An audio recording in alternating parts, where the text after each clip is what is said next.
Hi kids, it's me Daisy. Welcome to Oopsie Daisy Kids. This is my brother Blue Blue. Hi kids. And this is our friend Rainbow Child. Hi kids. Today we're going to read Peter in Blueberry Land. I'm so excited because it's full of magic and fairies. Enjoy. Peter in Blueberry Land by Elsa Beskow. Early one morning, Peter went into the forest. He was carrying 2 baskets, one for red cranberries and one for blue blueberries. It was his mother's birthday, and they were going to be a surprise present for her. But where were the berries? Peter could not find a single berry. Deeper and deeper he went into the forest, until at last he sat down on a tree stump and burst into tears. Suddenly, he felt a light tap on his shoe. "Cheer up, Peter," said a voice. There was a tiny old man, no bigger than an apple. "I'm the king of Blueberry Land, and I'll show you where they grow." Peter was so surprised he didn't know what to say. The old man tapped him lightly on the shoe a second time with his tiny blue wand, and Peter became as small as he was. The heather seemed to grow in great bushes, the grasses as tall as spears, and the wildflowers as big as crowns. Peter's baskets were now much too big for him to carry, and so the Blueberry King whistled for 2 squirrels. In a flash, they swung the baskets onto their backs and bounded away. Soon they were walking under ferns like huge palm trees, and Peter could hardly believe how different and interesting it all looked. There was an acorn as big as a helmet, and there was a spider. Peter was not sure if he was glad to see him, although the spider tried to look friendly. "Here we are," said the Blueberry King cheerfully, when they reached a little wood full of fruit trees. "Look," said Peter excitedly, "blue apples!" "Don't be silly," said the king, laughing. "They're blueberries, but come and meet my sons." 7 boys were playing ball with the berries, and they came running up to meet Peter. Their clothes were splashed with dark blue juice. "Peter has come looking for blueberries," said the king. "Let's see how quickly we can fill his baskets." The boys scrambled up the trees, laughing and tasting the ripe berries as they tossed them down. Peter tasted some of the berries too. As soon as his basket was filled to the brim, the boys gathered round him, shouting, "Now it's time to play! Come on, Peter!" They let Peter steer their bark boat as they slipped through the cool green water, past dragonflies and lily pads, their leaf sails swelling gently in the breeze. Peter forgot all about berry picking until one of his friends said, "We'll be late for Mrs. Cranberry.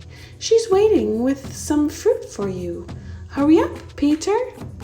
Quickly, they reached the shore. They combed their hair, cleaned their teeth, and washed their hands, which were still blue with sticky juice. 8 brown mice were waiting for them under the blueberry tree. Away they galloped, through sunlight and shade, over springy thyme and sweet moss. Peter had hardly had time to catch his breath when they reached a little clearing. In the middle was a cottage made of cranberry twigs. Outside in the sun sat Mrs. Cranberry and her 5 daughters polishing berries. They put the shiniest and reddest fruit in a pot to cook with honey. "Peter!" shouted the girls when they saw him.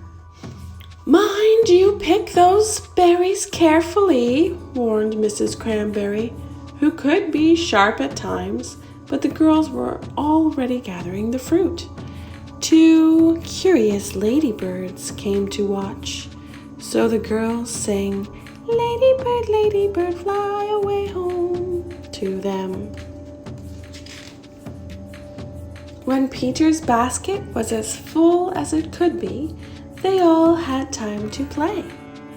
They took turns on the spider's web swing, and when a cricket started up a song, 3 of the girls joined in the chorus.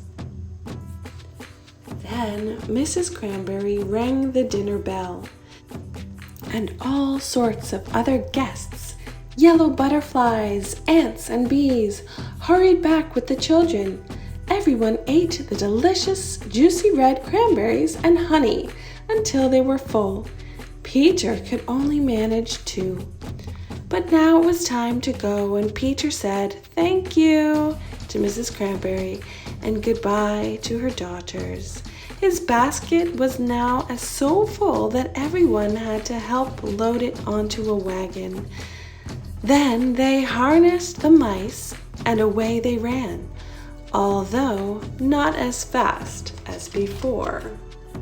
They raced past 2 snails who went green with envy, wishing they could travel so fast. The Blueberry King was waiting for them when they arrived home. "Take Peter back to where we first met," he ordered the mice. "Oh, don't go yet," cried the Blueberry boys. And Peter begged their father to let him stay for just one more game. The king smiled and shook his head. "It's getting late and your mother will be worried. Perhaps you can come and visit us another day." "Goodbye!" shouted everyone as Peter climbed into the wagon again. "Come back soon!" Peter suddenly stopped and blinked his eyes. He was back on his tree stump, and there was no sign of the Blueberry King or his sons, or even the whisker of one of his mice. "I must have been dreaming," said Peter to himself. Then he looked down, and there at his feet were 2 baskets, both neatly filled, one with cranberries and one with blueberries. So it had all been true. When Peter got home, he drew a birthday card for his mother. His big sister Kate helped him a little with the spelling. Here it is. He picked these flowers for his mother too, and put them with the basket of berries. His mother was very pleased and said it was one of the nicest presents she had ever had. "Where did you find all those berries?" she asked. But Peter smiled and shook his head. This was a secret between him and the king of Blueberry Land. Bye, kids. Thanks for coming. Bye, children. Don't forget to eat your blueberries. Bye, kiddos. See you soon.